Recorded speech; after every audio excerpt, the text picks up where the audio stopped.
The book talks about 4 different kinds of selections, and I've shown you the first couple of ones. These are geometric based, so squares, rectangles, ellipses, and circles.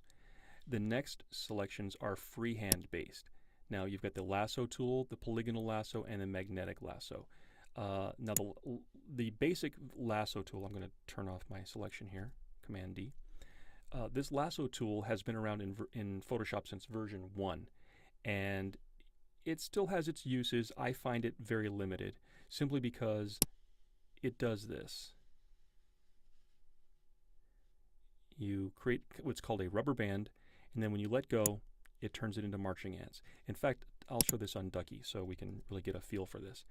So, and I'm also going to turn my mask off because I think you can see this.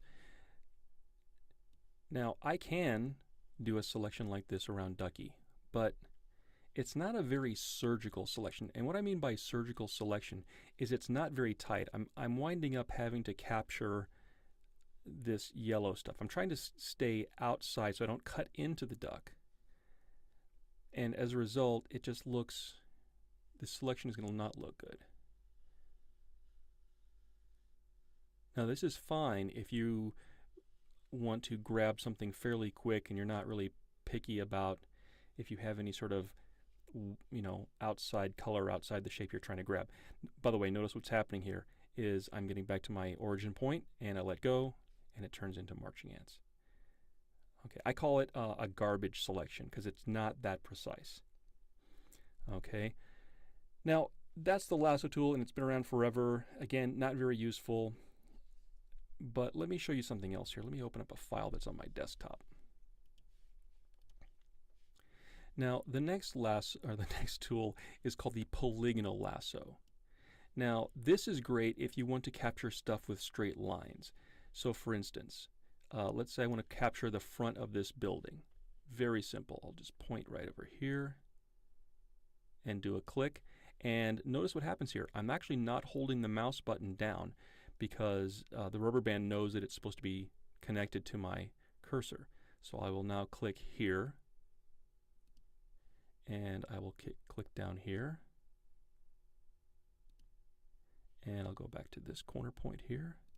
And then once I get back to my origin, look what happens here. A little circle shows up letting me know that if I click anywhere within that, as long as that circle is showing, it will automatically close up my rubber band to create my marching ant. So I'll just click here.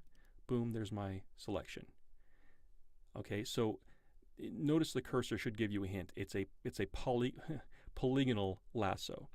So it really does straight shapes great. So doing a selection on Ducky, not such a hot job. It can be done, but there are better tools here.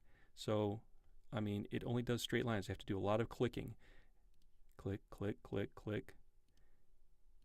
And in fact, the book walks you through something very similar to this, and it's, in my mind, the fact that I'm showing you a lot better tools should tell you that that particular exercise is kind of pointless. So we're not going to do this. Oh, by the way, take a look at this. This will happen in the next tool too. But if I want to back myself up, so let's say that I made a mistake, I can hit the delete key on the Windows side. I could hit the backspace key, and it goes back to the places I've clicked. And open. Okay, so anyway.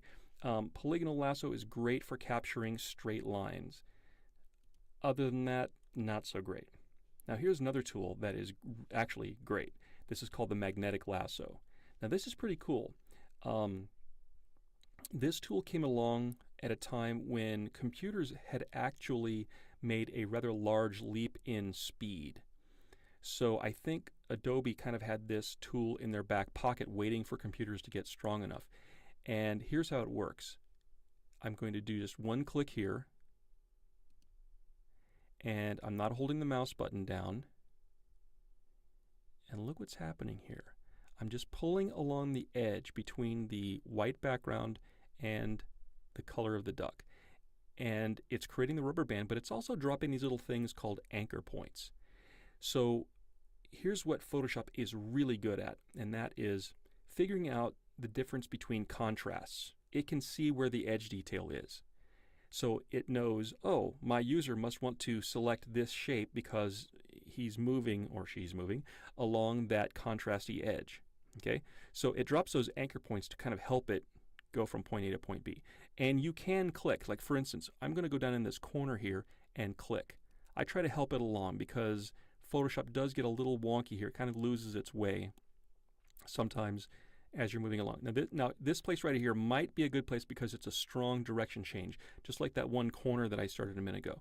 So I'll drop an anchor point here, and I'm going to keep moving around here. Notice that I can even move off the edge a little bit, and it still does a good job at finding that contrasting edge for the rubber band.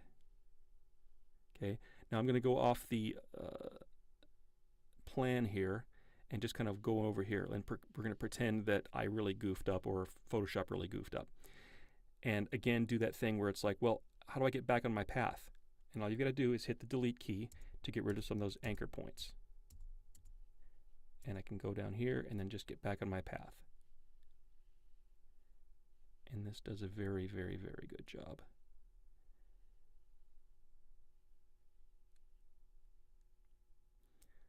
And there is a bit of a direction change here. I'll probably drop an anchor point here, then come up here, and then move around this way. There's a direction change. Well, this is okay, but I'm going to drop an anchor point there.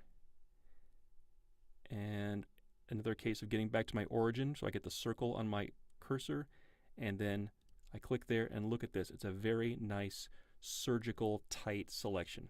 And that's mostly what we're trying to achieve whenever we are looking to do a selection.